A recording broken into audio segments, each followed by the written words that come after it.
Economic maneuvers, while preparatory, did not amount to active participation in the subsequent military aggression, the crimes against peace, or the atrocities that followed. He had lost influence in 1937 and was mostly out of power by 1943. So they made a distinction between financing the means of war and participating in the planning or execution of the specific aggressive wars and the later atrocities. Exactly. The IMT required a direct link between the conspiracy and the specific crimes in the indictment. The majority felt Schacht had distanced himself enough from Hitler's inner circle before the war's most brutal phase to avoid that conspiracy charge. But this sparked immediate and very vocal dissent. And that brings us back to the Soviet judge. Judge Nikitchenko. He issued an explicit dissent over Schacht's acquittal. He argued that Schacht's initial indispensable assistance in seizing the state and paving the way for the rearmament, that was sufficient for conviction under conspiracy charge, regardless of his later lack of direct involvement in the Holocaust. It really emphasizes that tension between the Anglo-American focus on proximate criminal planning and the Soviet focus on the initial seizure of power by criminal means. It's a huge tension. Then you have Rudolf Hess, who was convicted only of conspiracy and crimes against peace. He received a life sentence instead of death. What was the thinking there? Hess was Hitler's deputy, but his famous, bizarre flight to Scotland in 1941 was the mitigating factor.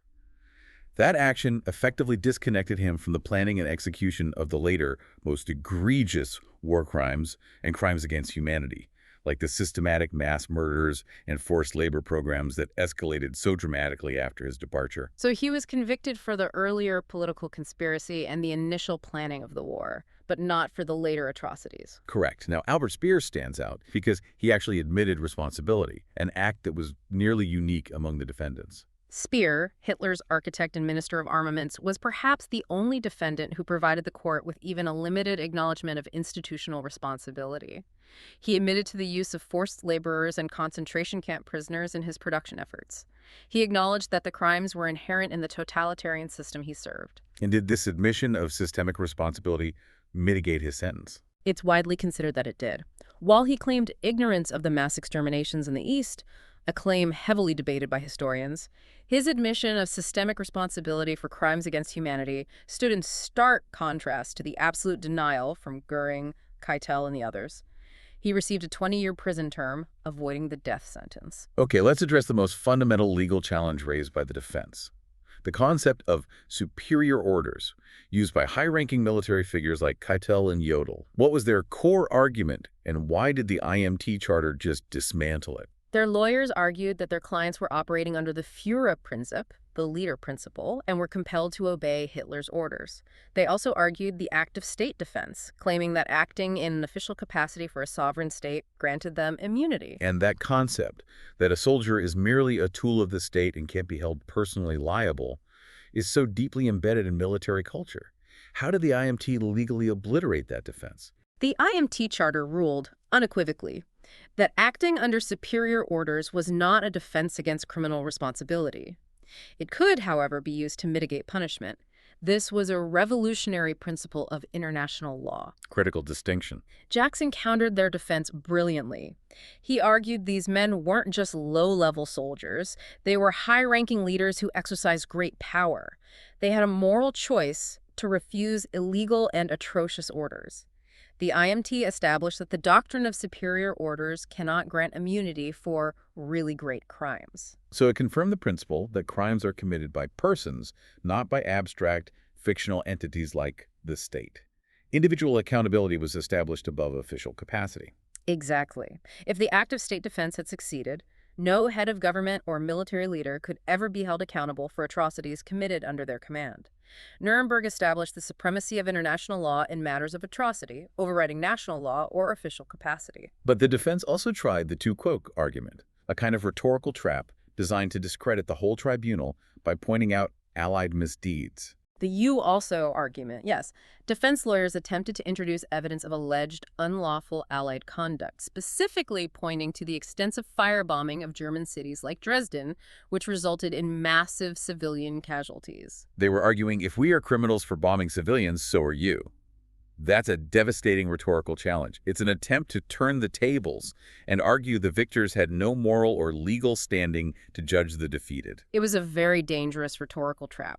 designed to blur the moral lines and undermine the trial's legitimacy.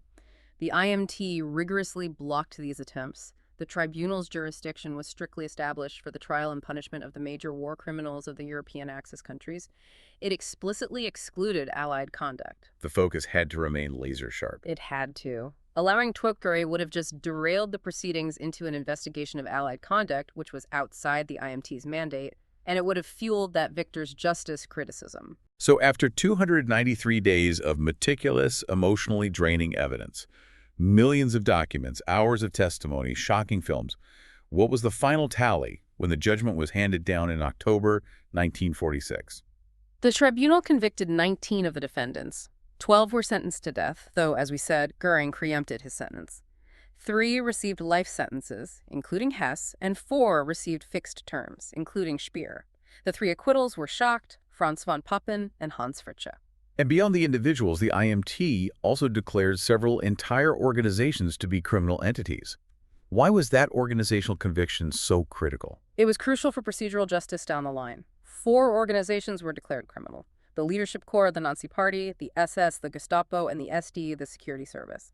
This finding was necessary because it allowed for subsequent trials, the subsequent Nuremberg proceedings, of thousands of ordinary members of those organizations who carried out the crimes. It allowed the Allies to prosecute the apparatus, not just the masterminds. But not all the organizations the prosecution targeted were convicted. That's another key point of contention that highlights the political compromise. The SA, the Reich Cabinet, and crucially, the General Staff and High Command, the OKW, were not ruled to be criminal organizations. Why not the General Staff? The Western Allies argued that the General Staff was a group of professional soldiers, not an inherently criminal political organization. Soviet judge Nikitchenko, again, explicitly dissented on this point. He argued that the Reich Cabinet and the General Staff, as the directing organ of the state, should absolutely have been declared criminal. Regardless of the compromises and the inherent challenges, the Nuremberg Trials established some truly transformative, enduring principles that continue to define global law today. What would you say is the fundamental core legacy of the IMT? The first and most enduring is the permanent rejection of the idea that only states, not individuals, could commit international wrongs. The IMT firmly established the doctrine of individual criminal responsibility. If you commit a great international crime, your official capacity provides no immunity, period. Secondly, the supremacy of international law. It confirmed the supremacy of international law over national law in matters of atrocity. A crime committed under international law cannot be shielded just because the perpetrator was following their country's domestic law or superior orders. And finally, the definitional framework that we still use to describe these horrors. Yes.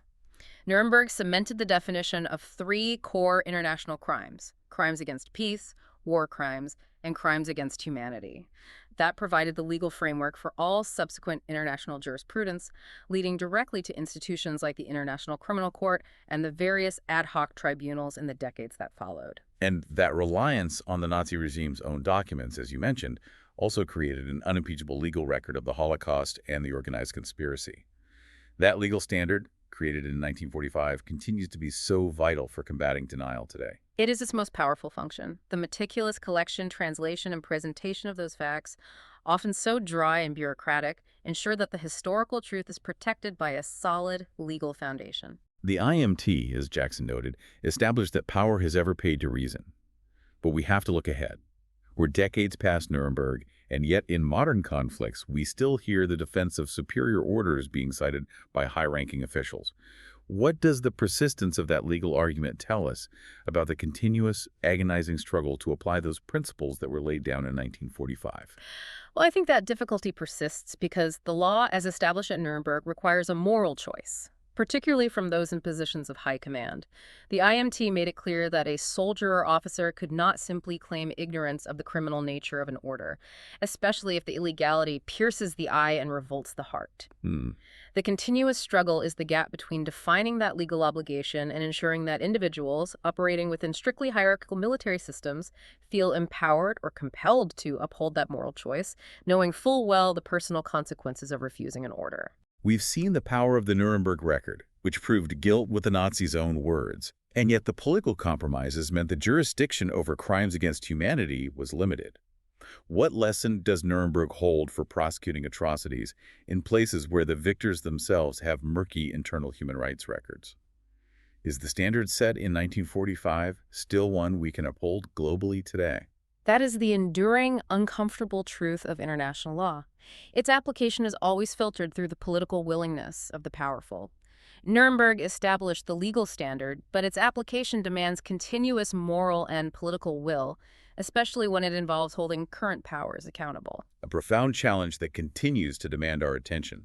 Thank you for guiding us through this essential deep dive into the legal revolution of the Nuremberg trials. It was my pleasure. Reflecting on the detail and commitment of that prosecution team reminds us how critical it is to establish facts clearly and legally, even when you're confronting the darkest chapters of history. Indeed. We encourage you to reflect on the nature of accountability for crimes committed by those in high office, and how the standards set in 1945 define our expectations for justice today. Until next time, keep digging deeper.